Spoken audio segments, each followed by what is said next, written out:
Chapter 13. Chapter Summary. Uh-oh. That's it. That's the whole chapter. Chapter notes. Trigger warning. Violence. It isn't graphic or anything, but I feel like there's just more than usual in this chapter. Classes are still canceled the next day. Some students don't come back from their calls with their parents, and even though the names of the victims haven't been released, everyone knows what that means. Mooney, I swear to God, get back in bed. Sirius stands at the door, arms crossed over his chest as he stares down a haggard-looking Remus. I'm just going to get breakfast. We'll get you breakfast, you loon. You look like shite. Get back in bed. In a turn of events that surprised no one, Remus had actually been downplaying how bad he was feeling yesterday and proceeded to spend much of the night and morning being sick. Moons, he's got a point. James finishes tying his trainers and stands up. There's no class, no assignments due. Give yourself a break for once, yeah? Remus shoots him a sharp look. Et tu, brute? He says it with such conviction that James can't help laughing. Jesus, you're really out for blood today, huh? Remus only grumbles, turning his glare back on Sirius. I'm not moving. Sirius leans back against the door, one leg crossing over the other. Not until you get in that bloody bed. Now go on. It's a face-off for the ages. Two of the most stubborn people James knows going head-to-head. Neither of them wavering. He's not even sure they blink. Okay, but guys, I'm hungry, Peter says, looking longingly at the door. James's stomach grumbles in agreement. This does not appear to matter to Sirius or Remus, both of whom maintain their positions like they're the Royal Bleeding Guard. Peter starts inching towards the door. Maybe I could just sneak by? Not happening, Pettigrew. Sirius doesn't take his eyes off of Remus. No one gets to leave until Mooney gets back in bed. Trying to turn the room against me? Sirius grins, flashing his teeth. They're already against you, my friend. Lie down and put us out of our misery, Moons, James calls, which earns him a very rude hand gesture from Remus. My goodness, he clutches his chest dramatically. Hardly appropriate behavior for a prefect. Remus crosses his arms over his chest, seemingly doubling down on his position. I don't know how many times I have to tell you, I'm not an invalid. We know, Sirius says, but you've got a fever and you can't go 5 minutes without being sick, ergo, bed. He does make a compelling argument. Shut up, James, Remus snaps. James rolls his eyes, holding his hands up in surrender, leading to several moments of tense silence. Mooney, Sirius says eventually, ducking his head in a move that James has seen him pull many times, just never with one of them. He stares up through his lashes, all bashful and pouty. Girls fall all over themselves for that look. For me, Sirius goes on, please. Personally, James thinks this is the weakest of his arguments, but apparently Remus disagrees. He exhales, hands scrubbing at his face before he eventually allows himself to look at Sirius again. Fine, I'll stay. Sirius beams, practically bouncing around him to pull back the covers on his bed. Remus arches his brow. Eager much? To get you in bed? Always. Sirius gives him a wink that has Remus blushing something fierce, and James turns to Peter to see if he's noticed any of this, but Peter is already halfway out the door. Geez, Pete, in a rush? He half laughs, following after him. You know how I am about breakfast. And to be fair, James does know. By the time he gets to the door, Peter is already at the bottom of the stairs. Wait for Padfoot, would you? Honestly, the Great Hall will still be there in 5 minutes. James turns back to the room to see where Sirius is, only to find him perched on Remus's bed. The two of them are whispering, and then James sees Sirius run his knuckle softly along the side of Remus's face.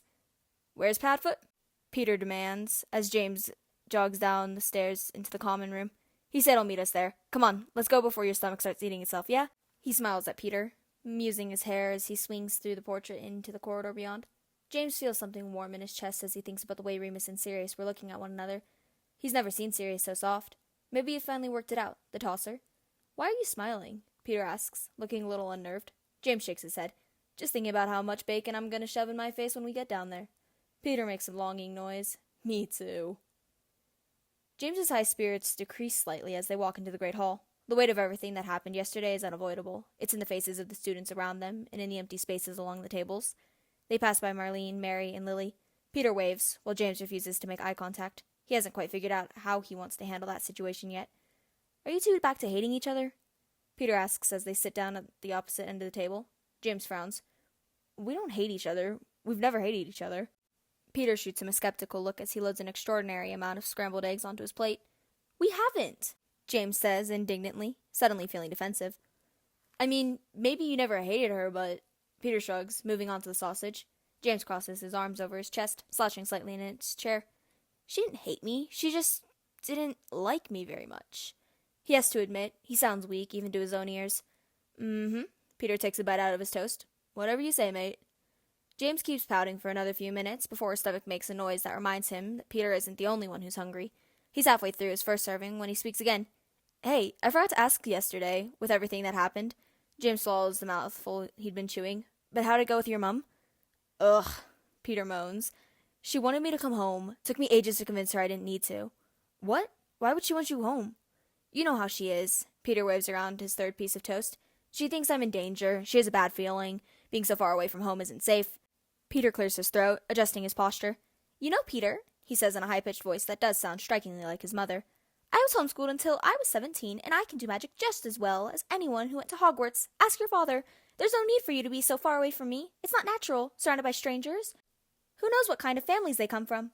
Peter rolls his eyes, leaning back in his chair and taking another massive bite of his breakfast. Did she really say all that? James asks.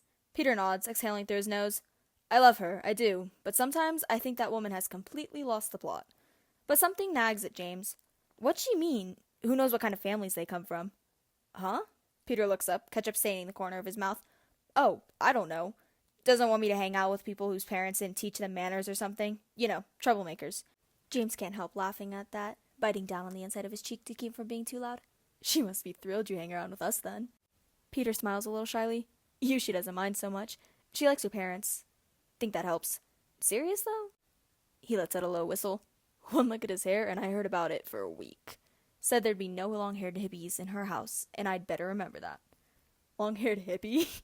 James is in near tears. He's holding his laughter back so hard. You have to tell him she said that. He'll hate it. Peter snorts, shoveling eggs into his mouth. Yeah, no thank you. His words slightly muffled by the food. The last thing I want to do is have to sit there and listen to him go on a tirade about what punk is. James smirks. Good point. Speak of the devil, he says as Sirius strolls up. Aw, were you talking about me? James, really, you do need to get yourself a new hobby. This obsession is getting a bit sad. James swats at him as he sits down, but Sirius ducks out of the way, pulling 2 plates towards him. Doing one up for Remus? James asks, trying to sound casual. Sirius nods. I won't bother bringing him much, not like he can keep it down. But he's got to eat something. Toast, you reckon? James nods, turning back to his own neglected breakfast. And porridge, Peter pipes up. He likes porridge, especially with raisins and brown sugar. Good call, Wormy, Sirius says, standing up to reach towards the breakfast foods in question. There's a noise from above, and they all look up to see the owls arriving with the Morning Post. Finally, James mutters, fingers itching to get his hands on a copy of the Daily Prophet, and by the looks on the faces around him, he's not the only one. You reckon they'll know anything we don't? Sirius asks, watching the ceiling along with James. He shakes his head. No idea. Hope so. James's owl drops down beside them in a flurry of dark brown wings. His name is Hoot, which James thought was hilarious when he was 11, but it doesn't suit him at all. He's a very dignified owl, always holding his head up, keeping his feathers clean. Thanks, Hoot. James takes the rolled-up paper out of his beak before tossing the owl a piece of bacon. He looks down like he's too good for it, but James doesn't miss the way he scoops it up when he flies off. Well? Sirius asks, still somewhat preoccupied filling his 2 plates. Anything? Blimey, give me a minute, would you? James unfolds the paper as he feels his stomach drop. There, on the front page, is a black and white photo of Diagon Alley. It's the emptiest James has ever seen it. The hanging shop signs, the only things moving, and on the road, surrounded by broken glass and rubbish, are several bodies covered with white sheets. Jesus, that's grim, Sirius hisses, looking over his shoulder before turning back to the task at hand. James swallows, throat suddenly tight. Yeah. He flips the paper open to the article inside. Oh, shit. What? They have the names of the victims, James says, eyeing the single column in front of him. They look so small, written out like this, so insignificant. A whole life reduced to a line of text. James? Peter asks from across the table, sounding slightly concerned. You okay? James shakes his head, trying to get himself together. Yeah, sorry. Must still be half asleep. His eyes run down the names. He has no reason to be nervous. Everyone he cares about is here or accounted for, but that doesn't seem to stop his insides from twisting themselves into knots. Most of the names he recognizes only in a distant way, a family he's heard mentioned once or twice, someone's third cousin on their mother's side, until... Oh! The noise comes out of James involuntarily. He feels his friends turn to him, but he doesn't see it, eyes still stuck on the page in front of him. No, is all he can think. No. That isn't fair. James? Sirius prods, food forgotten. James has his full attention now, and he does his best not to crack under it. He forces himself to turn, to hold Sirius's questioning stare. No one's ever told him how to do this. He doesn't know if there's a right way, but he's almost certain there's a wrong one. Sirius? he manages eventually, voice strained. I'm so sorry. For a moment, the confusion remains, Sirius not able to make sense of what he's just heard, and then he's ripping the newspaper out of James's hand. Who? Peter starts, but James cuts him off with one quick hand motion, watching as his best friend runs down the list of names, watching him stop. He doesn't know what to say. He should. At this point he should know, but words seem to have abandoned him. Sirius's hands are shaking when he puts the paper back down, elbows resting on the table as he drops his head. Eventually, he laughs, and it's wet and sad, and James feels his heart squeeze. I should have known better than to think I could. James hears the sob creeping up Sirius's throat, hears him cut it off before it can escape. Peter grabs the paper from the other side of the table, eyes scanning down until they inevitably fall on Alfred Black, third from the bottom, one of the last bodies found. It's my fault, Sirius says suddenly, voice all wrapped around itself, twisting and pulling and ripping apart. It isn't, James says automatically. Sirius, this is not your fault. But Sirius only shakes his head, turning to look at James. It is. They said the attacks were targeted. He'd never done anything. Nothing except try to help me. They killed him for it. Fuck. He leans back in his chair, pressing the heels of his hands into his eyes like he can force the tears back. You have no idea why they targeted those people. No one does. How would anyone have even found out that he was writing to you? Sirius lets out a shaky breath. I don't know. He drops his hands. I don't. The only warning is his sudden stillness. A second ago, he couldn't sit still, grief pulling at his skin, and now, suddenly, stillness. Sirius, but he's out of his chair, storming towards the door like he's being chased. Where is he going? Peter asks. James only shakes his head. No, I did. And then he sees the back of Regulus's head, disappearing into the corridor, and he realizes what's about to happen. Fuck. It's his turn to jolt out of his seat, jogging down the length of the great hall. You did, he hears Sirius say as he bursts into the foyer, turning about himself, looking for the source of the noise. I know you did. You're being irrational, Regulus says, voice flat. They're only a few paces down the hall, facing one another like they're about to duel. For the first time, Regulus isn't the one with his wand out. I bet you couldn't wait to tell her. Sirius's voice has teeth. Regulus sighs. I told you. I didn't know you were writing to Uncle Alfred, but even if I had, I wouldn't have said anything. I don't believe you. Well, that sounds like your problem, not mine. You selfish, spineless. Okay. James steps in, grabbing hold of Sirius's arm as he steps towards his brother, whose wand, James can now see, has been Expelliarmused down the hall. That's enough, Sirius. Let's go. It was him, he pulls against James's grip. I fucking know it was. You always were such a little snitch. Tell me, did she reward you? How much was your uncle's life worth? A new broom? New robes? Would you get on your knees for this time, Regulus? Regulus doesn't react to his brother's words, his expression completely unmoved. Is this how it's going to be, Sirius? He asks, eventually. Voice flat, emptied of feeling. It makes James ache. You're just going to blame me for everything that goes wrong in your life? You're not innocent, Reg. You know that, right? Just because you don't cast spells doesn't mean you aren't every bit as guilty as them. You stand there and watch it, and you let it happen. And what's the alternative? Regulus asks coldly. Regulus, James warns as the younger boy steps forward, Sirius barely restrained by James's grip. Neither of them are paying much attention to him, of course. They never can see anything but each other when they're together. Should I be like you? The younger boy asks coldly. Risk everything just so I can watch everyone I love die. Fuck you, Reg. Sirius doesn't quite manage it without his voice breaking. James can feel the pain caused by Regulus's words running through him, like they were a physical hit. He stares pleadingly at the boy he loves, willing him to look back, to stop, but his eyes are locked on his brother's. You chose this, Sirius. Something primal rips itself out of Sirius's throat as he tries to raise his wand again, tries to get free of James's grip. And honestly, James doesn't blame him. Well, well, well, what do we have here? Comes a snide voice over James's shoulder. Christ, he mutters under his breath. Could we catch a fucking break here? Rosier and Crouch saunter towards them, taking their places on Regulus's side. Though, Reg looks like he's no happier to see them than James is. You wouldn't be trying to come for our Reggie now, would you? Crouch asks, dark-eyed and pointy-faced, sneering down at them as he twirls his wand between his fingers. James already feels the overwhelming desire to punch him in the face. Leave it, Regulus says, stepping back. Let's go. But Rosier and Crouch are sharks, and they can smell blood in the water. Aw, are you upset? Rosier says in his baby voice. Did one of your muggle-loving friends get their heads blown off? Crouch snickers off to the side, and James slowly lets Sirius go, no longer sure he isn't about to whip out his own wand. I'd quit while you're ahead, Rosier, James growls, but the two Slytherins only seem to find this more amusing. You lot are going to have to get used to this, you know, especially if this is the best your side has to offer. He gives them a derisive once-over. You know, Crouch says, before James can open his mouth again, I hear some of them begged. There's a nasty glint in his eyes. Can you imagine? Begging? Fucking pathetic. That's what happens when you mix with non-magical folk. Makes you soft. Rosier chuckles. See? You lot? You lot are going to go one by one. And want to know why? Well, I'm sure you're going to tell us. James replies flatly, feeling Sirius buzzing beside him, ready to go off. Rosier steps up close. Too close, really. His ugly sneer getting right in James's face. Because you have no fucking claws. James does punch Rosier in the face then, at the same moment that Sirius sends Crouch flying down the corridor. You sure about that, Rosie? James asks as he gets Rosier on the ground before driving his foot into his stomach. What do you reckon, Padfoot? I feel pretty fucking sharp, Prongs. He spells Crouch into the air before letting him drop back down again. He lets out a high-pitched screeching noise as he crumbles to the floor.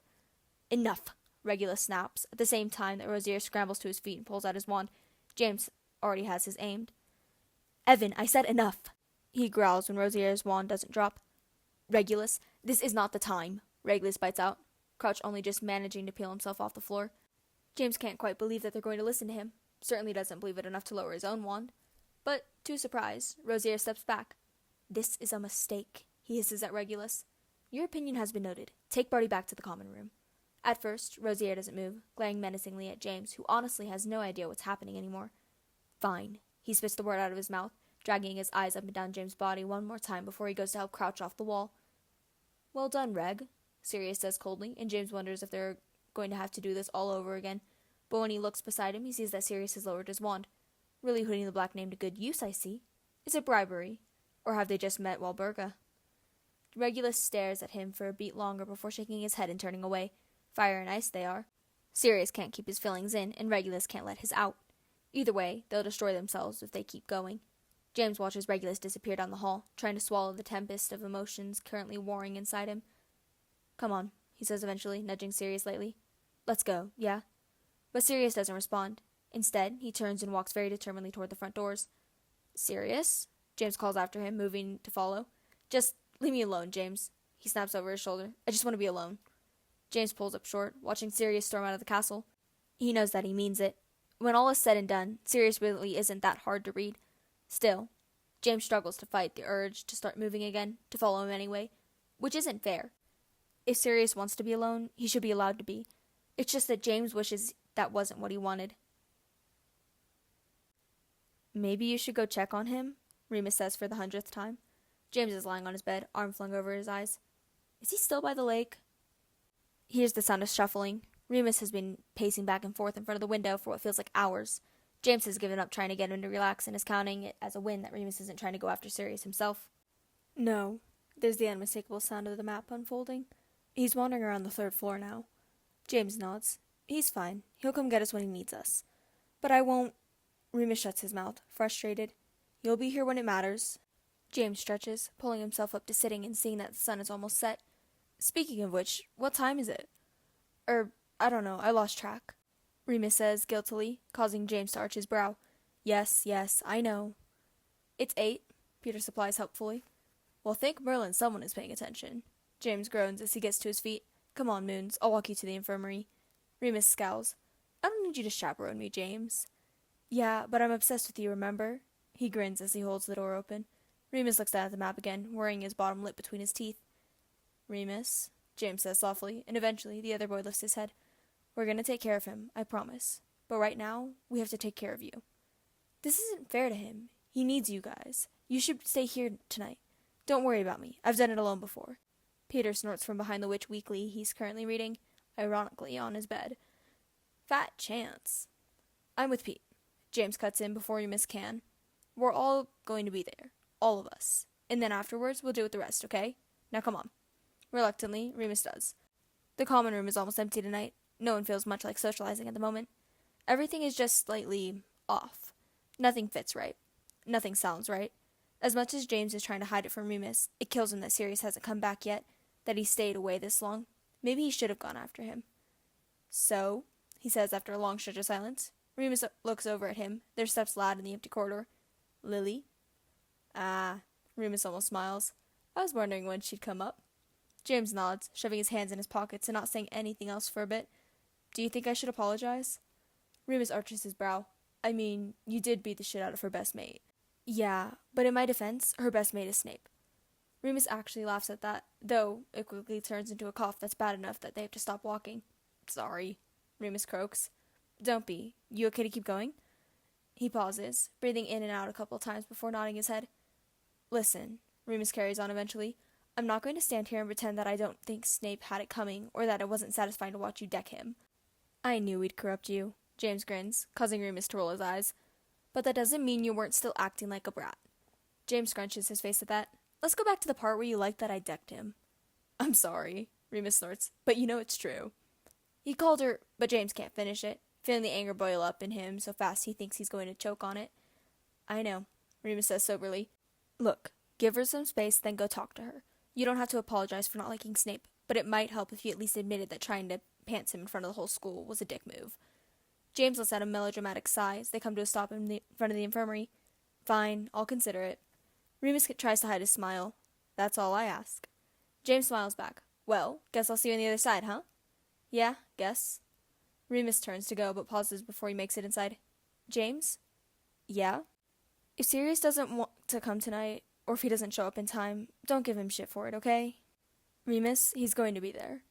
Right, the other boy allows. But if he isn't, I'm telling you now that that's okay. He gets to have tonight if he needs it. I don't want you to make him feel guilty for that. James huffs. Yes, okay, Mum. I won't nag him if he doesn't want to, but I'm telling you, he will. Remus nods. Thank you. Of course, Moons. Whatever you want. Remus arches his brow. Whatever I want, huh? In that case, I want you to fold all the... Oh no. What's that? I can't hear you. I think we're breaking up. James makes a loud static noise as he starts walking slowly backwards. Remus rolls his eyes. That's what I thought. See you, James. Always a pleasure, Remus. He watches the door close and feels something heavy start to grow in the pit of his stomach. Whatever Remus says, Sirius needs to be there tonight. It's a promise they've made to each other. To Remus, to be there every time, every moon. It'll feel like a betrayal if Sirius doesn't show up now. But Sirius knows that, understands it in the same way James does. All that time they spent getting Remus to trust them, to let them in. That was part of it. Being there when it's the hardest. Not looking away from the scary bits. Not like his parents. The full moon isn't optional for Remus. Bad day, good day, he has to go through it. And so do they, the three of them. It's their job to be there, to prove to him that it isn't optional for them either, to prove to him that he's seen, completely and utterly, and that all of him is wanted. Sirius knows that. An hour later, James is feeling less certain. Prongs? I know. James is standing by the window, invisibility cloak in one hand, foot tapping impatiently on the floor. Just give him another 5 minutes, yeah? He should have gone after him. He should have known better than to let Sirius stew on his own for too long. He should have dragged him out of the hallway before him and Regulus even got going. James sighs, passing a hand over his face and tearing his eyes away from the quickly materializing moon. Okay, I guess The door swings open and Sirius waltzes in, not angry, not flustered. He might even be happy? James has neither the energy nor the time to make sense of that. Gents? He nods to them. Thank Merlin, James says. Thought you weren't going to make it. Come on, we got it. I'd give it a few minutes if I were you. And there's something off about his voice. An empty sort of cheerfulness that makes the hairs on the back of James's neck stand on end. Give it a few minutes? He looks at Peter, who shakes his head, just as lost, wand at the ready to turn into Wormtail. Sirius, we're late, he says slowly. We have to go. We should have gone 20 minutes ago. But instead of grasping the urgency of the situation, Sirius drops onto his bed, crossing his arms behind his head and looking infuriatingly calm. Nah, trust me, we're going to be right on time. James really has no idea what's going on, and after floundering about for a few seconds, finally manages to speak again. Listen, if you don't want to come tonight, Mooney says it's okay, but I really think I ran into Snape just now on my way back. Sirius interrupts, completely derailing James's train of thought. Okay? It feels like it did. Like that time in the woods, when Mooney went haywire. Wrong, James's brain keeps saying. Something is wrong. The way Sirius is talking, lying, in control and out of control all at the same time. Brilliant it was, like fate, and I just saw it, saw how we would prove them wrong. He laughs, and the noise finds its way between James's ribs and pulls at his lungs. Prove them wrong? Prove who wrong? James shakes his head. Never mind, tell me later. Yeah, we got to go. But Sirius just smiles. It's an expression too sharp to be joyful. God, it's so fucking funny. So fucking ironic. Don't you see? He turns his head, looking at James properly for the first time. See what, Pads? He asks nervously. They said we don't have claws. Still, with that same smile on his face. But we have a fucking werewolf. The world stops. James swears the literal rotation of the earth freezes on those words, cold dripping down his spine. Wrong. Wrong. Wrong. Did you tell Snape about Remus? A question he never thought he'd have to ask, and somehow, Sirius is still smiling. Better than that, he says. I told him how to get past the tree. James is running. No invisibility cloak, no secret passageways. He runs, feet slamming into the stone floors, chest heaving with the effort. He's never moved so fast in his life. Never felt so scared that he's not even sure this is real, that he hasn't just fallen into one of his nightmares. Wake up, he thinks. Wake up, wake up, wake up. Please wake up. I told him how to get past the tree. It must have rained at some point, because James slips on the grass as he hurtles himself across the lawn, lungs stinging with the cold air. There's always the chance that Snape didn't take the bait, that he saw it for the trap that it was, that he just minded his own fucking business for once in his miserable life. But as the willow comes into view, James knows that's not what happened, knows it from the strange way the branches are holding themselves. Someone pressed the knot. Recently. I told him how to get past the tree. James doesn't stop, doesn't slow down, throwing himself into the passage and towards the shrieking shack, barely breathing. It's late. They were already running late. He has no time. He doesn't know what he's going to do if he gets there and Moony is already transformed. If he's there and he's fuck. He bursts into the shack, breathing heavy, pulse loud in his ears as he takes the steps, 2 at a time. Get out! Get out! Remus's voice is stripped bare of fear. What the hell are you playing at, Lupin? What is this place? Please, please, Snape, I'm begging you, leave. Just leave. He sounds close to tears. James throws open the door to the bedroom with such force that it slams into the wall behind it. Remus backed himself up as far away from Snape as he could get. He doesn't have his wand, of course, completely defenseless. Meanwhile, Snape has drawn his and pointed it right at him. James, Remus says weakly. James, he's here, Remus doubles over, an agonizing groan ripping out of him. What the fuck is going on? Snape turns on him, pointing his wand in James's direction, but he ignores it, walking right past him and over to Remus's side. It's now, he trembles. James, James, James. His voice skips like a scratched record, like he's losing control of it. It's happening now. You have to, he can't. Shh, shh. It's okay. It's going to be okay. I promise. I'm going to take care of it. He wraps his arms around him as gently as he can, but Remus still flinches as James guides him back to the mattress. What the fuck is wrong with him? Snape demands. Remus is hyperventilating, dropping his head between his knees the minute he's sitting down again, his whole body shaking. You have to get...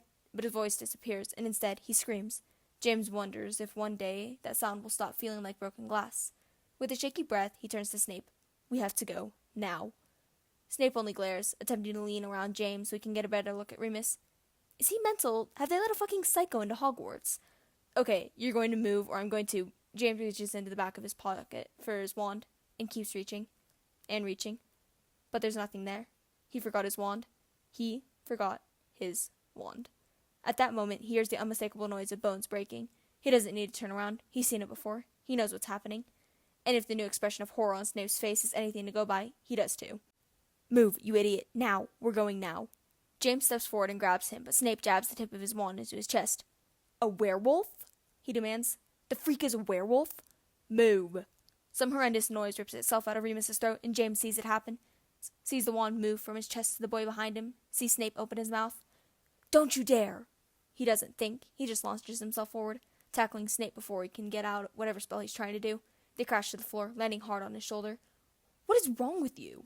Snape's voice is high as they roll around, dust getting into James's eyes and mouth, an elbow in his face, a knee into his gut. He still ends up on top. At some point in the scuffle, Snape's wand is lost. He doesn't know where it goes. Get off me! Get off! Get off! That thing is a fucking monster. Do people know? There's going to be a fucking inquiry. They'll throw you all in Azkaban. Get off of me! I would shut your mouth unless you want to repeat of yesterday, asshole. Lily's not here to rescue you this time. But Snape suddenly goes still, eyes growing to nearly twice their normal size. James nearly asks what's wrong with him when, oh no. The screaming stopped. James looks over his shoulder and is met with a pair of glowing yellow eyes. He tries something, to look for Remus, and then he hasn't found him yet. He rolls off of Snape just as the werewolf launches itself forward, Snape scrambling out after him. They're nearly out of the room when Snape jerks to a stop. What the fuck are you doing? James demands. My wand. James doesn't wait, grabbing Snape by the front of his shirt and throwing him down the hall, towards the stairs. I'll buy you a new fucking wand. Now move. He hears Moony howl behind them. The noise is loud, shaking the shack, scraping along his bones. They make it to the top of the stairs before James feels a set of sharp claws sink into his back, throwing him into Snape. They all go careening down the stairs. James manages to knock Moony off, but can't stop himself from falling the rest of the way to the bottom. Everything shakes. His hands, his head. He's pretty sure the floor underneath him is shaking. There's blood. His face, maybe? Definitely his back. Somehow he manages to push himself back onto his hands and knees. Snape is lying beside him, face down. Snape. He shakes him, and then sees the blood by his forehead. Fuck. Fear cuts through him like a knife. Snape? Snape? Severus. Fuck. A growl from above draws his attention, and he looks back to see Moony standing at the top of the landing, seeming so much bigger than he ever has before. Lips pulled back over his teeth. James's eyes dart around, looking for something, anything, to fight with. They land on the stair banister. He hears the noise of claws on wood as they reach for one of the posts and starts pulling. Come on, he hisses, feeling the rotten wood give, feeling the stairs creak as Moony gets closer. Come on. It pulls off, and James spins around, wielding it like a bat. Moony is nearly on him, launching off the last step as James swings. A clean shot, right at the face. Moony lets out a whine, pulling away, but not far, and James feels his panic rising. What exactly is the plan here? How is he going to fight a werewolf with a piece of wood? How is he going to fight Moony?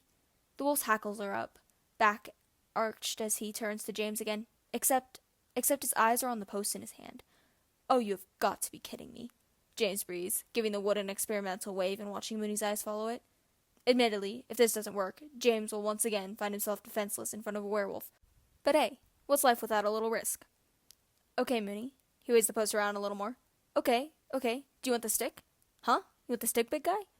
Praying with every fiber of his being that this works. Go get it, then. He chucks the post up onto the floor above them, and by some absolute miracle, Moony follows. James doesn't hesitate, bending down and grabbing Snape by the arms, dragging him towards the door. He can taste blood in his mouth. It feels like seconds, maybe less, before snarling brings his attention back to the stairs. Moony glares at him for a moment, before spitting the post out between his teeth. Fuck. James tries to move faster, the door to the passage just behind him, but Moony is moving fast now too. Fuck. He pushes through the door, yellow eyes coming right for him. He lets Snape drop as he scrambles for the handle, slamming the door shut and sliding the metal bolt across the top. There's barely a second before he hears Moony colliding with it on the other side. He stays with his back pressed against it, breathing so heavy it hurts, sweat covering his skin. Moony growls, pawing at the door, but the lock holds. James tries to exhale, tries to get some kind of control over his heart, his eyes trailing down to the body at his feet. Snape still hasn't moved. I swear to God if you're dead, James murmurs, stumbling beside him. His limbs are not quite working properly. He can't tell if it's from the adrenaline or the stairs, but his whole body feels numb, which is probably a blessing. He rolls Snape onto his back, pressing his ear to his chest, trying to hear past his own thundering heartbeat. Come on, you bastard, he hisses. He feels more than hears Snape take his next breath, his chest rising and falling under James's ear. He pulls back, looking down at the nasty gash on his forehead that slips up into his black hair, covering half his face with blood. James brings his hands to his own face, sussing out the damage. Behind him, Moony starts howling. All right. He drops his hands, getting Snape's arm over his shoulder and hauling him onto his back. Merlin, you're heavy, he mutters as he starts to walk. It's hard, and takes longer than it should. James is pretty sure he's got some kind of nasty bruises along his ribs and shoulder, because every time Snape shifts on his back, he feels a burning pain down his side. He prays to Godric the wanker doesn't wake up. The last thing he needs is to have to deal with a hysterical Snape making things difficult. By the time he drags himself out of the Whomping Willow, he's sweating and shaking, and only just makes it past the tree branches before dropping Snape onto the grass, hissing at the sharp pain that shoots through his shoulder. Holy shit! He looks up to see Peter and Sirius coming towards him across the lawn. Even in the near pitch black, he can tell that Sirius isn't smiling anymore. Holy shit, Prongs? Peter repeats. How's Remus? What happened? Sirius asks beside him, sounding nervous. James ignores him, looking only at Peter. I need you to go calm him down. He's right by the door, so you'll have to transform before you go. Peter has only barely opened his mouth to respond when Sirius steps forward. I'll go. The hell you will. With everything left in him, James shoves Sirius back. Stay the fuck away from him. Sirius blinks, eyes big and swimming in moonlight. He looks lost, and for once in his life, James doesn't care. Peter, go. By myself? Peter squeaks.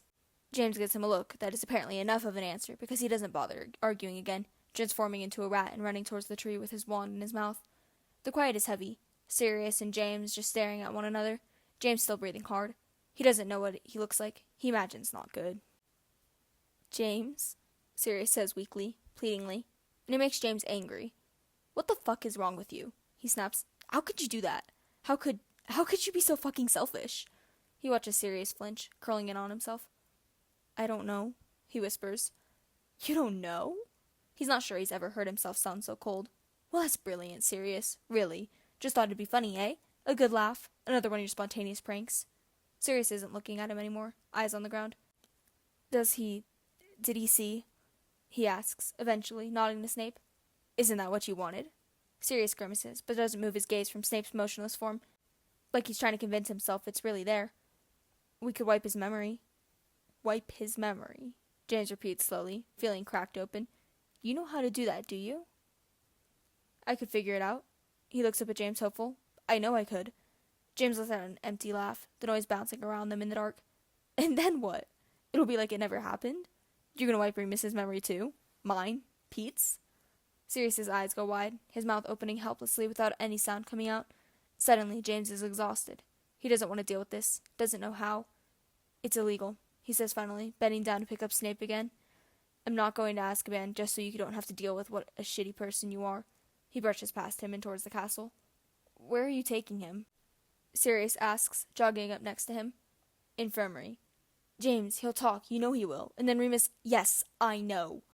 James has to stop again, struggling to keep himself contained, to keep himself from falling out of the holes torn in his skin. Sirius is looking at him with shocked eyes. James has never yelled at him like that before. He's not sure he's ever yelled at anyone like that before. I'm going to talk to Dumbledore. His voice trembles with the effort to remain steady. He went through all the trouble of letting Remus in. He's not going to let Snape ruin that. He starts walking again. He can feel Snape's blood soaking into his shoulder. Okay, yeah, you might be right. I'll come with you. No. James, I'm sorry. Maybe I wasn't clear earlier. When I say stay the fuck away from him, I also meant stay the fuck away from me. James, please, I just wasn't thinking. I'm sorry. I'm so sorry. You just weren't thinking? James demands. You're unbelievable. You know it's going to break his heart, right? He stops again, turning to face Sirius fully. I mean, it would have if it was any of us, but that it was you? You? James' voice breaks and he grits his teeth in frustration. It's going to destroy him when he finds out. For a minute, Sirius just stands there, looking small, and then, I don't know why it matters that it was me, he says thinly. James drops his head, letting out a long exhale. Yeah, he says dryly, looking up again. Sure you don't.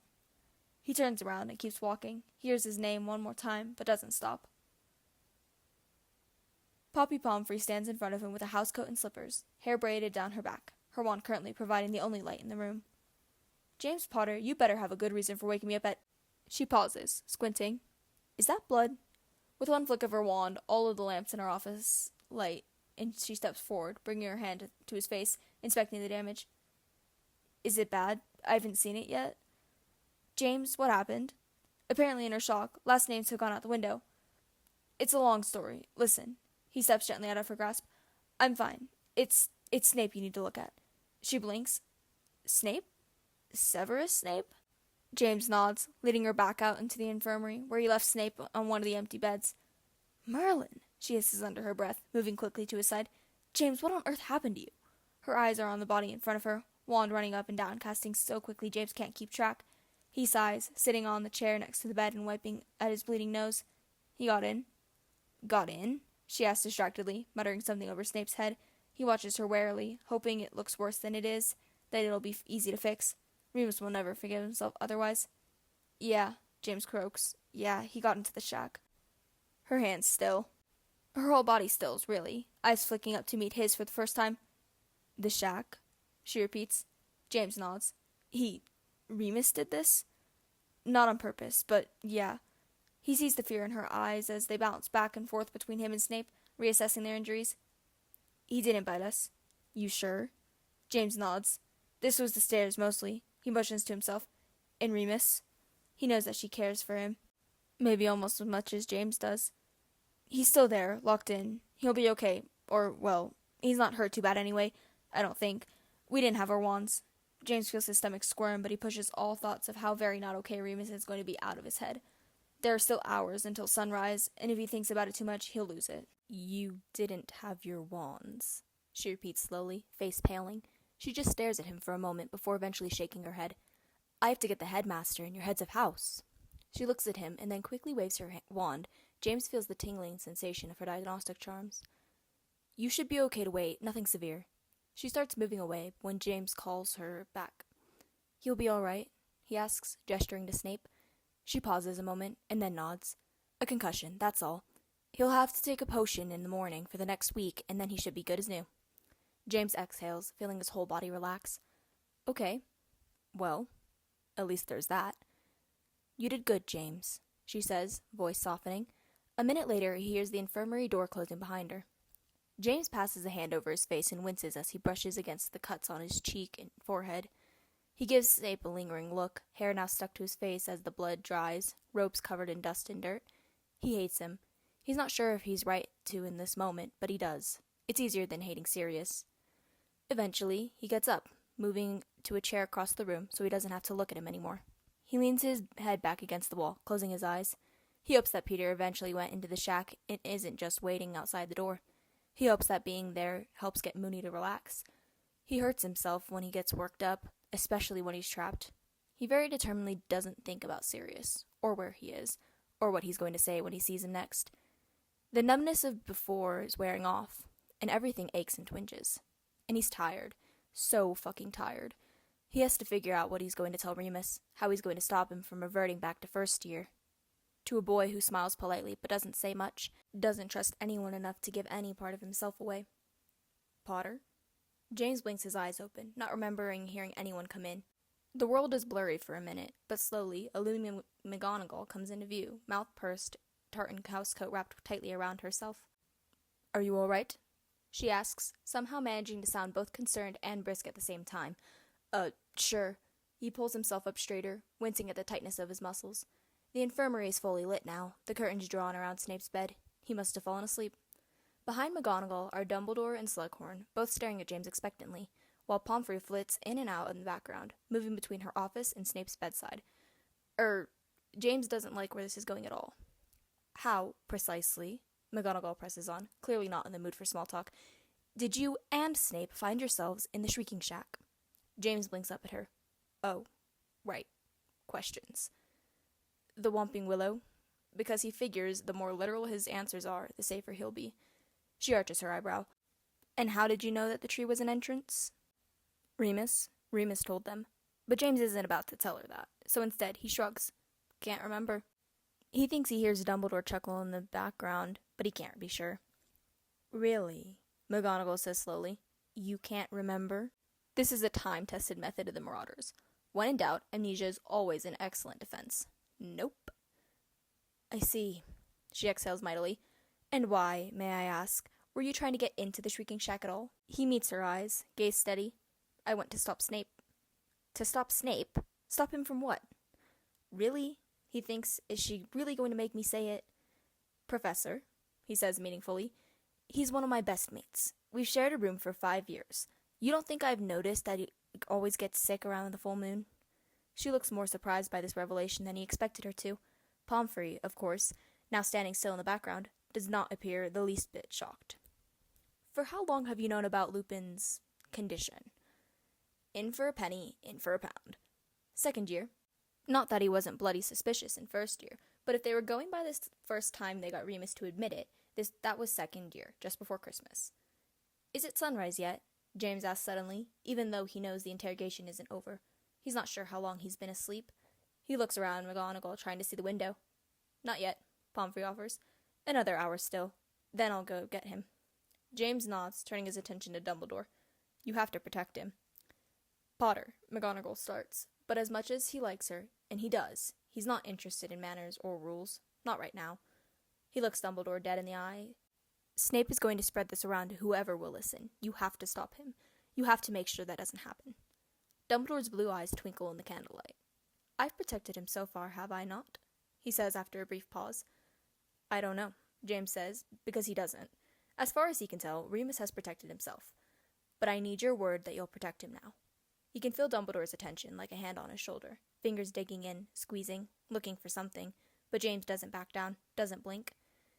You have it, of course. Snape will be made well aware of the importance of Lupin's privacy, and of what the consequences will be if he violates it. Now, Dumbledore, Slughorn pipes up. Let's not forget, Severus is the victim in all this. Dumbledore looks over at him passively. I dare say that there have been several victims tonight, due largely to Snape's curiosity. James nearly laughs at the look of outrage on Slughorn's face. But how did he know about the shack? McGonagall asks, bringing all eyes back to James. He doesn't know why he lies, stupid really, when Snape will no doubt rat Sirius out the moment he's conscious. And honestly, serve Sirius right, He's not interested in protecting him. Not this time. But for some reason, he just can't make himself. Sorry, I don't know. McGonagall stares him down, as if expecting him to crack under the pressure of her disapproval. In fairness, he's sure it's worked for her in the past, but James doesn't even fidget. You can return to your room now, Potter, she says eventually. Try to get some sleep. But James shakes his head. I'm not going anywhere. Remus will be in good hands, James, Dumbledore says calmly. You have nothing to worry about. He smiles, but James doesn't smile back. With all due respect, sir, he leans forward, clasping his hands between his knees. One of my best friends just had to live through his worst nightmare. If you think there's any way I'm going to let him wake up alone, you don't know me very well. He feels the other three adults staring at him, a new tension falling over the room. James isn't stupid. He knows who Dumbledore is, knows he's much more than the headmaster of the school. He's heard the things his parents have said, the way they look up to Dumbledore. And he does too, honestly, has the chocolate frog card and everything. But he'll fight him if he needs to. Eventually, Dumbledore smiles again. Quite right, he says. Minerva, Horace. He nods in the direction of Madame Pomfrey's office. A word. McGonagall does not look at all pleased about the way things have gone, but with one last look at James, she allows herself to be herded away, leaving him and Pomfrey alone. Here, she says, stepping closer, let's do something about that face, shall we? He nods, not paying much attention to the waves of magic that wash over him. Some of it hurts, but he registers it in a distant way, not really feeling it properly, eyes staying the whole time on the brightening sky outside the window. Do you know what they're talking about in there? James asks after a while, nodding his head in the direction of her office. Pomfrey makes a tisking noise, no doubt trying to figure out how to keep the Ministry out of this. James snaps his head out of her hands. The Ministry? Why would the Ministry get involved? She huffs, clearly unhappy to have her work interrupted. Well, they like to keep a rather tight rein on, werewolves? She frowns. You can say it, James pushes. I don't think it makes him feel better when people act like it's a dirty word. It's just a part of him, that's all. Not bad or good, just there. He's worried for a moment that she's going to argue with him. He doesn't have much patience for people having a go at Remus on a good day. He certainly doesn't have the ability to handle it well right now. He's lucky to have you, she says eventually. James lets that sit with him for a moment, before he shrugs. Actually, I think we're the ones lucky to have him. She smiles softly at him, and together they watch the sun come up. When Pomfrey comes back from the shack an hour later, it's with an unconscious Remus floating beside her, and James is up and at his side immediately. This isn't right, he says anxiously, keeping his voice down so the others won't hear. He should be awake. Pomfrey sends him a sidelong look as she folds back the covers of the nearest bed and lowers Remus into it. It used to happen a lot before. Before? She nods, tucking Remus in. When he was younger, it would take him quite a bit longer to wake up. Right up until the latter half of the second year, I would say. She sends him a meaningful look across the bed, but James still doesn't understand. Why, though? He whispers, taking the chair beside Remus's bed. She exhales, running her wand over him and fixing the smaller nicks and bruises before brushing the hair back from his forehead. There's not much work that's been done on lycanthropy, but, from what I can tell, it helps if you want to wake up. Want to come back to yourself. James isn't sure which part of that hurts more. The fact that 11-year-old Remus didn't want to wake up, or the fact that 15-year-old Remus doesn't want to wake up. Without thinking, he reaches out and takes Remus's hand. Is he... James swallows. I had to hit him to get away. Is he... He's all right. Few bruised ribs. Nothing he hasn't had before. Which James knows is meant to be comforting, but isn't at all. Right. He squeezes Remus's hand a little more tightly. Just give him time, James, she says as she goes to leave, closing the curtains around them. James is glad that none of the others come in. Glad that when Remus wakes up, he won't be surrounded by a bunch of unwelcome faces. It's strange, thinking about it now, that Christmas in second year. James and Sirius had been certain for months, but Peter still wasn't convinced. What if we're wrong? He'd worried. What if he gets offended? But all they'd cared about was being right, being clever enough, observant enough, to spot it. They teased Remus about being a swot, but the truth is, it was James and Sirius who were obsessed with being the brightest, the most talented, top of the class, who wanted to be seen. They hadn't once considered what it would mean for Remus, for people to know, or how unfair it was not to let him tell him himself. The day before they were due to leave on Christmas break, the four of them had been in their room, packing. It had been Sirius's idea, because of course it had. Oi, Remus, he called out. Want to throw me the cufflinks on my dresser? Sirius had been sitting on his bed, mountains of clothes piled around him. I think that might be the poshest thing anyone's ever asked me, Remus laughed, missing the meaningful look exchanged between James and Sirius, Peter standing nervously by the window. Almost as soon as he touched the cufflinks, he recoiled. Ow, what? He clutched his hand to his chest, face going ashen as they looked at him more closely. Silver. They were silver. James and Sirius thought they were so clever. It made him feel a bit sick to think about it now, how triumphant they had felt. Look at us, they had thought. We figured it out. Something you want to tell us, Remus? Sirius had said, grinning, while Remus stared between the three of them in horror. It was just static. They shocked me, he stuttered. Come on, we're not that dim. James was off his bed at that point, leaning against the dresser next to Remus. We're right, aren't we? Sirius leaned forward. Gone every full moon, can't touch silver, and the scars. They aren't that noticeable. It had come out of him like a reflex, something Remus had no doubt spent his childhood being reassured of. An age-old insecurity he was trying to talk himself out of. Not that James or Sirius picked up on it at the time. They're wicked is what they are, Sirius said. For some reason, that hadn't made Remus feel any better. Please, he begs, please. And suddenly, James has a horrible sense of déjà vu, having just heard the exact same plea echoing through the halls of the Shrieking Shack. They had been young, only 12. They couldn't understand, couldn't even begin to comprehend all that Remus had been through, all that he had to be afraid of. It had seemed fun to them, like a superpower, a party trick. But they aren't those kids anymore. They know better now. They've seen enough to know better. So how did this happen? How did they end up here? James? James opens his eyes, not realizing he had closed them in the first place, finding Remus wide-eyed and awake. James. This time his name is a desperate sound. Fuck, what happened? Snape was there, Hey, James says gently, squeezing his hand. It's okay, everything is okay. Which isn't really true, but he's not sure what else to say. He was there, Remus says again, his voice a wrecked thing, and he looks at James like he wants him to tell him he's wrong, that he made it up, that none of it happened, and James wishes he could, more than anything. Yeah, he says pointlessly. Yeah, Moons, he was there. Please. He saw, he knows. James can hear voices on the other side of the curtains and silently begs the universe to just give them a little more time before the adults come in with their questions and accusations. He knows. Remus's chest hitches, and for a second James thinks he's stopped breathing altogether, but then he starts jerkily nodding his head. Okay, he says, sounding anything but. Okay. So I'm gonna have to leave. He isn't looking at James anymore. That's okay.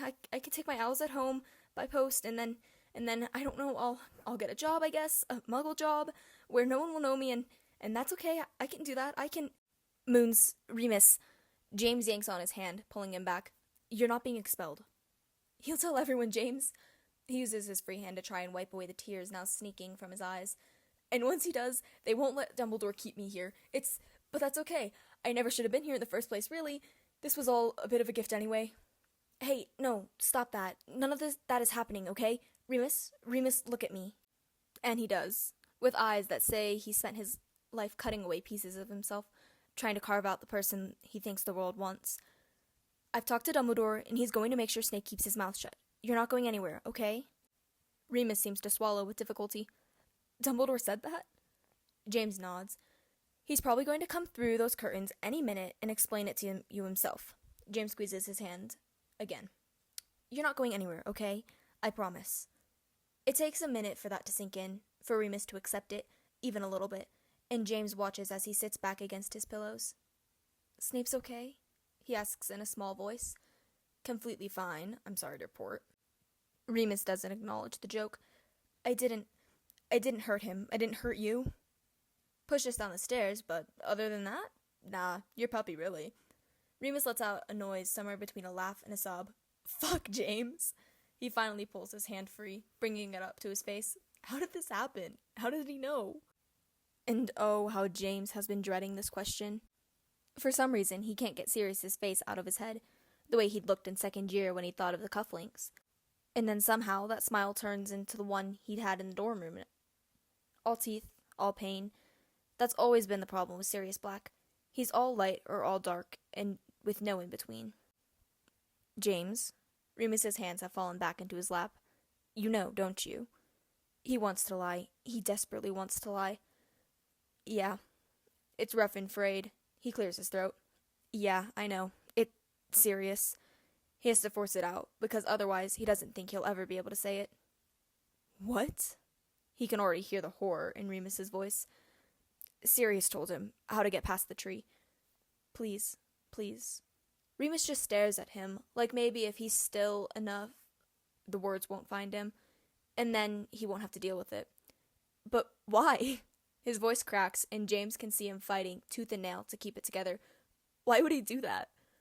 His voice is barely there, breathless, chest starting to heave again, short, jerky inhales. Just breathe, Remus, okay?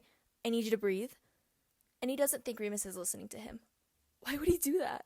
Please, please. James shakes his head, feeling helplessly cracked. I don't know. I'm sorry, Remus. I'm so sorry. And James knows then that he will never be able to hate Sirius Black, because he doesn't. But oh, how he wants to. Chapter endnotes. Hello, beautiful people. I realized that for a Jagless fic, there was a very little Regulus in this chapter, but I promise our boy will be back next chapter. Honestly, doesn't matter how many times I read it, the prank gets me every time.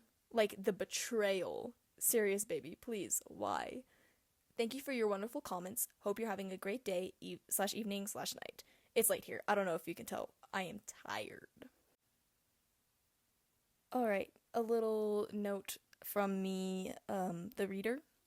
I am so incredibly sorry at how late this was.